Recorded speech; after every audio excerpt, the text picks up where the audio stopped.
Okay, it is Genesis. Welcome back to my page or to my channel, whatever you're watching this on. And like I said earlier, what I really want to talk about today is the concept of sin or separation from God, and living in alignment with your divine self. So that's kind of like a follow-up to the other videos that I've done this week, talking about being yourself.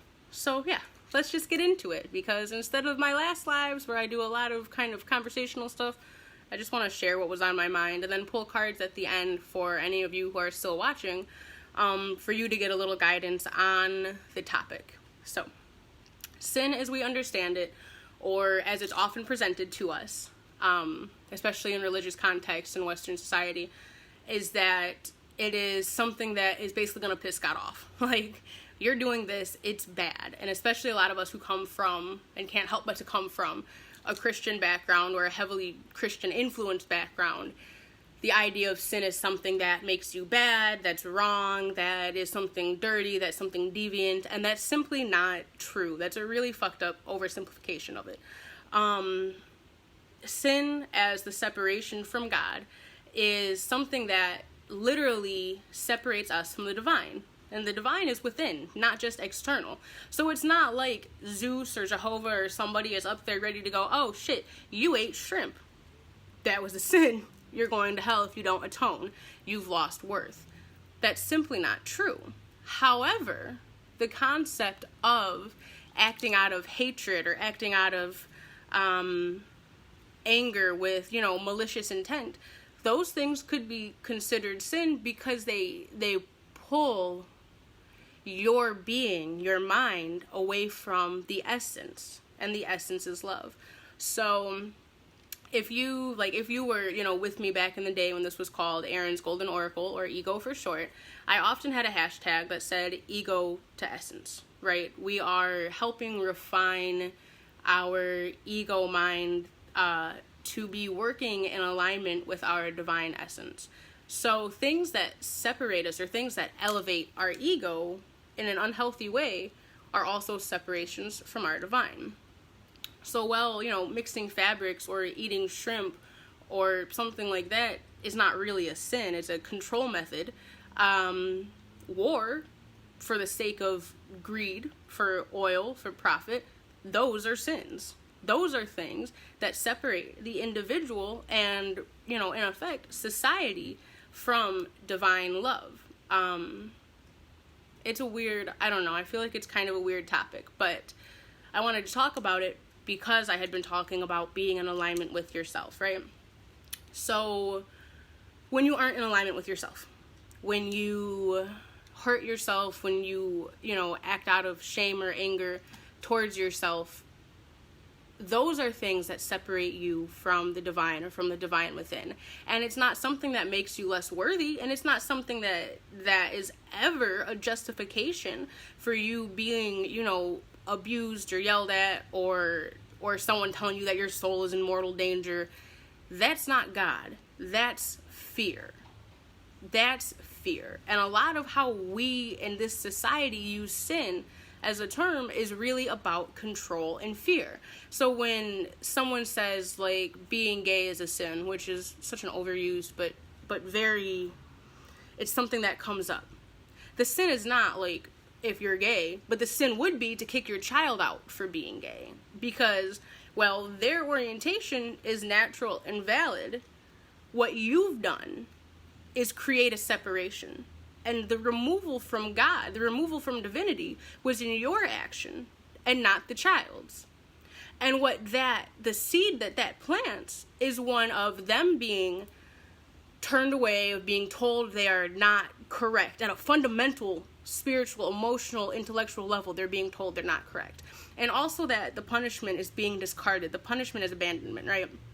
And I think that creates more sin in the sense of tearing away from the divine. That child now has to deal with your own fears embedded in themselves, and that will put into them, ideally not, but it happens, puts into them shame about themselves or about, their nature. And that divide is sin. So sin is not something we should be punished for. It is simply a separation from God. It is an act that separates you from God.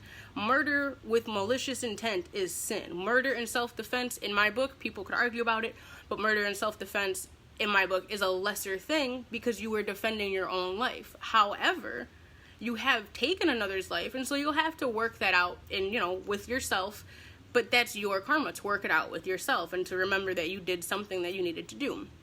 So the world is not like super black and white on that kind of thing. I lost my train of thought for a second. Anyway, so what I was going to say was, being you and loving yourself and recognizing true separation and not being in alignment with yourself or with God versus external views of separation from God, right? Your relationship with God is the most important, however you view God. And my boyfriend is really good about challenging me on terminology, and I struggle with that because to me it's very evident that there's a meta consciousness out there that we are all kind of a part of, but that is not his alignment or his understanding. So it's important to be in alignment with yourself and having your relationship with God so that you can have your own meter for what is and is not a separation, for what is and is not right. And honestly, when we are in alignment with ourselves, life is a lot easier. So you don't have to call it God. It doesn't have to have a face for you. But being in alignment with yourself, with what is right, what is true, and what is your purpose, helps keep us from sin. And I did this whole conversation, I'm doing this before I get into other videos because, or before I get in deeper to other topics, because it's very important to have an understanding of yourself before you get in, to me, to more witchcraft, which I started studying witchcraft when I was really young, and it was very helpful, but as I've gotten older and understood myself more and understood my own internal blocks and programs, it's been a much more effective practice. So understanding even, kind of the terminologies that we've been taught is very helpful. So yeah, you don't have to use Christian framework of sin. You can just say separation from God. But a way to help bring yourself back into alignment is to just have a moment at the beginning of the day. And honestly, that's what spawned this conversation with me, was a very impassioned conversation with my grandmother about a variety of topics, but one of the core tenets that we both hold is that we have a relationship with divine that helps keep us in divine alignment, that helps keep us knowing what is right, what is true, and striving towards that with divine understanding and not just our own human understanding. So it's it's really easy, just in the morning, be like, hey, my highest self, my highest consciousness, make the best use of me today possible. Direct me towards the highest timelines possible. And that's something that anybody can do when it doesn't have a religious attachment. It's just you talking to your highest, most evolved self that's tuned in to the overall group. And saying, today, put me together, put me to work today for the highest timeline, for the best good. For me, I'm like a pagan polytheist, so I love deities and faces and things, but I will usually talk to my guides and say, hey, my expression of the divine is meant to be of service, so help me be aligned with that service, help me be aligned with that purpose, so that I'm acting in alignment with myself and for myself, and for others, for the good of the community, basically. So yeah, I don't know, that was a little rambly. I was trying to keep it short. I really just wanted to talk for a minute about, y'all are not going to hell. It's not. Hell is repeating fear and believing fear tactics and control tactics. True freedom is in being yourself. True freedom is in having your own alignment with God, your own relationship with Creator. He, she, it, they, them, cosmic goo, aliens, meta God, unbegotten, however you call them. true alignment and freedom is in having your own cultivated relationship there. And when you do that, nobody can tell you that your mortal soul is going to be in danger for liking the same kind of person or a different person, or eating seafood or wearing mixed fabrics, or, like leavened bread or something. Like, your truest power is being in alignment for yourself. And so that's why I keep stressing this kind of being genuine, being yourself thing, even when it's uncomfortable, because that is the most powerful thing you can do. And the best way for us to affect change is to step into our power. And part of stepping into our power is dismantling what we've been told, is dismantling that you don't have a right to be a creator, that you don't have a right to form your connection with God, or that your connection with God has to look like everyone else's and be approved by X amount of people before it's considered a true and righteous connection. I guarantee that there are plenty of people out there who would not consider me to be, in their eyes, a righteous person. And yet, I know that I am. I know that my vocation is ministry, that my method is witchcraft and honesty, and that my alignment with God has me moving the way I'm supposed to move. I understand that the sins in my life were the spaces where I hurt myself, and I didn't know any better. So again, not my fault. To some extent, we're responsible for our own actions, but there we go. The root of this is that you were created as you are supposed to be. You were made as you are supposed to be. There is no sin in your makeup that makes you not worth, that makes you not correct, that makes you not powerful. It's our actions and our reactions that can bring us closer to or further from the divine. It's our actions and reactions, our choices and accountability and responsibility that show if we are in alignment with the collective raising or being in our own fear, our own stereotypes. So yes, if you're on my channel, you will hear me talk a lot about being in alignment with yourself and with the divine, and about being aware and doing your shadow work, because I don't want y'all out here burning candles for stupid reasons. I don't want you putting your energy and oils and intention on shit when you don't know the demons that you have internally. There's a reason that people advocate knowing yourself first. And I am all for mixing different ways of doing things, but you have to know you. If you are going to manifest a partner, if you are going to manifest a job, if you are going to want to be, elevating your consciousness to be more psychic, more tuned in, then you also need to go ahead and examine your understandings of religion, religious conditioning, spirituality, your own understandings of shame, of anger, of abuse, before you go out there trying to alter your life. Because you will mess something up and feel some type of way about it. And you could bring yourself a harder lesson than you needed to learn. So it's essential to be in alignment with yourself. If you love, I always use myself as an example, so don't mind me. But actually not even myself, somebody who's super religious or raised in a very sheltered background. There are things that you'll be told are going to be wrong, even though using crystals or gaining more awareness is gonna be wrong, and that's saying your level of control over your life is wrong. So even if front brain doesn't believe that, there's a piece of you that has been internally conditioned to believe that what you're doing is evil.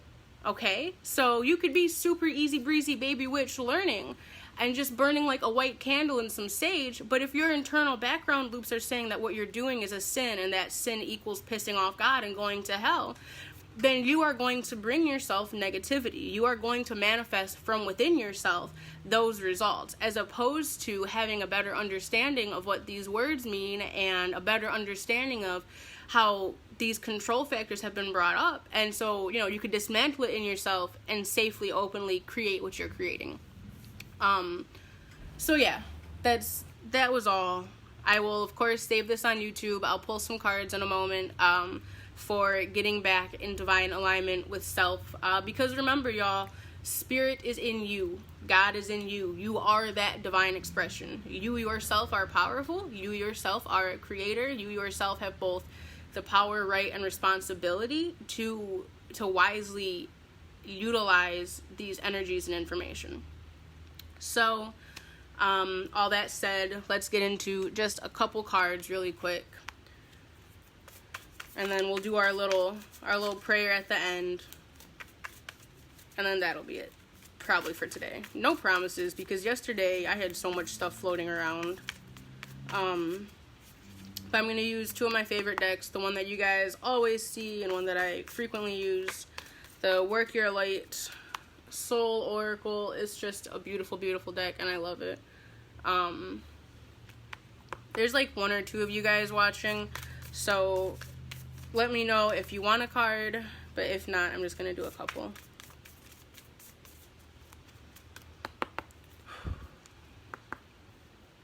Okay. Holy Creator, I ask that at this moment you bring us guidance for whomever is watching this now or later, to receive what they need to hear, to help bring themselves into better alignment with themselves, their highest self, or with you. Amen.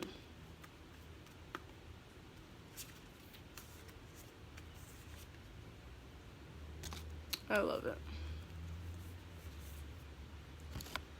Okay. And I'll pull 2 tarot cards too, and then we'll be done. This is the Modern Witches Tarot. It's super, super nice, and I love it. Like, very similar to the classic Rider-Waite, but more like gender bendy and, you know, people of varying colors instead of one, so it's pretty solid.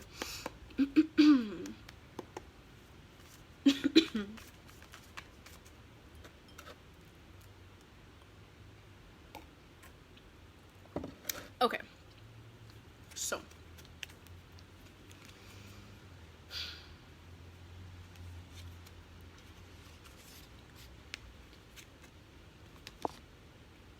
okay, I love it, guys. I love all of these so much. Here we go. So for the oracles, we got Mintanken, which is longing for home. It says the original light workers. And we also got share your voice, come out of the cave, persecution and expression. So one thing to talk about very briefly as I get into this Mintanken card is that separation from the divine is also a really good way to express or to help explain that we all have this anxiety when it comes to like biosurvivability, when it comes to our food, our money, our living space. And part of that is because, you know, society and the way we have things set up. And part of that is that we are separated from the divine, like that huge separation. I don't even know how to explain any of this stuff because I'm very bad at it. It's just like we separated. We are living in a space that's not, you know, tangibly with the overall unbegotten creator. And so, and I'll try to bring you guys a clear video on that later. So this longing for a home, this belonging card, that's a longing that we all have. We all want to be held, to be understood, to feel like we have that going on in our life. Part of getting in alignment with yourself and the divine is holding on to that feeling and pursuing it and genuinely opening up with it. Whether it's, you know, through prayer, if that's a good method for you, or listening to music or connecting to some friends. Again, you don't have to be religious, you don't have to be into stuff, but that's a really good card for getting back in alignment. It's just connecting. It's opening up and saying, I do have this desire for connection. I do have this desire to be in communication and receiving information from, you know, the rest of the universe. Share Your Voice was the card that came with that. And I love it so much because we don't receive if we don't ask. Clear as that. Ask to be in alignment. Make it a conscious part of your day. Make it a conscious, like, you know, moment by moment thing. I'm not always great at keeping routines, which I probably mention a lot. So instead I have a lot of little moments like at this moment while I'm feeling focused, put me in alignment. Make it a conscious thing. Anyway, share your voice.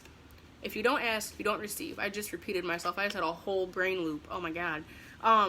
If you don't ask, you don't receive. So if you don't communicate your needs, if you don't communicate your wants, if you don't communicate, you won't get anything in return. It's very easy to feel out of alignment, and it's very easy to feel like, you know, like you're not being supported the way you want to or need to. And sometimes it's just really hard to ask for it. I'll probably reference my job again, but you know, I had to end up telling one of my managers that I'm basically in recovery for an eating disorder. But and that manager went and told the rest of the management team so that they made sure I had a schedule and have food. I use that example because it's super recent, and I use it to say it was really uncomfortable to say something, but I ended up having to, and I've been provided for because of it. We don't always get what we want in response the way that we want it to, but when we express, when we ask, we do get a response. So sharing your voice does help you be moving into alignment. When you share your anger, when you share your pain, when you share your joy, you move into alignment. When you're honest, you move into alignment. You're giving off genuine vibrations from yourself, and you're releasing old emotions or releasing old energy, which also makes room for the new, which makes room for new downloads, new information. So that share your voice is a super, super important one. I'm being speedy. I swear to God, there's like 2 cards left. 6 of Wands or 6 of Staves with the King of Cups. That 6 of Wands came with our first card, which was, you know, that longing for home, the original Lightworkers. There's obviously motion in this card, like she's on a horse. Like, we're actually moving toward better civilization with that, right? But on top of that, you know, your 6s are a time of balance. And the feeling that I get with this 6 of Wands is learning how to balance your material world and how it's being expressed with what your spiritual and intellectual desires are. Wands are very passionate. They're very spiritual. So we're talking about bringing in some spiritual balance. Literally, just ask for it. Take stock of where you are. 6s ask us to take stock of where we are and, you know, be proud of where we are before going forward. So if you don't have a daily routine, don't beat yourself up. Just, you know, after this video, be like, hey, Spirit, connect me today. Put me together, please. Spirit will hear you. You don't got to be pretty and official about everything. Be sincere and have strong intent, and Spirit will hear you. Last card is the King of Cups, and that came with the share your voice. Do not be afraid of persecution for sharing your voice, for honoring yourself. And it's not always best to tell another party. If you guys have something going on, you might have to write a letter to yourself and just burn it. But don't be afraid to share your voice. That king knows how to work with his emotions. He knows how to take a step back and let something flow if he needs to, or when to step in and what the appropriate amount of stepping in is, okay? I'm feeling, and I know they're totally different cards, but I'm feeling very much Queen of Swords almost with this King of Cups, because she's not afraid to speak. She also knows how to pick her battles and is using her intellect and her intuition the same way this King of Cups is using his intellect and his intuition. However, here we're also being asked to keep our heart space in mind when we communicate. Keep your heart space center when you're communicating, and you cannot help but to, again, bring genuine results. Doesn't always mean comfortable, doesn't always mean pretty, but it does mean real, and real is real, and real brings change, and it has an effect. So those are your cards for getting in alignment. That was our little discussion about sin as it's represented to us versus sin as, like, you know, separation from God. And I hope that those, you know, it was kind of a good conversation to follow up the other things. Next time I will probably talk a little bit more about shadow work and shame. So maybe I'll even try to plan that video out a little more. But shadow work and shame is going to be one of our next topics, if not later today. You know, if I get a chance to go sit outside, if it stops raining, I'll do that one. Because once we understand our own internal concepts of sin and shame, and we can really get down to the shadow work. Alright guys, I love you. It has been me, your favorite girl, Genesis. Not really your favorite girl. I'm just not alive this week. But I love you guys. Please, please drink lots of water, like lots and lots. Stay hydrated. I know it's Leo season, so go on ahead and act up. I hope Leo season is really good to you. Go out there, be fine. Get your nails done. If you get lashes, be mindful of mink. And absolutely research China putting the whole Uyghur population into like camps. Let's be mindful of stuff going on in the world. And also, of course, children immigration camps getting sprayed and all the other nonsense going on. Make sure in your prayers and your spiritual work you are including these things and standing up for people in the ways that you can. All that said, again, I love you. Drink water. Check your perspective. And I'll see you next time.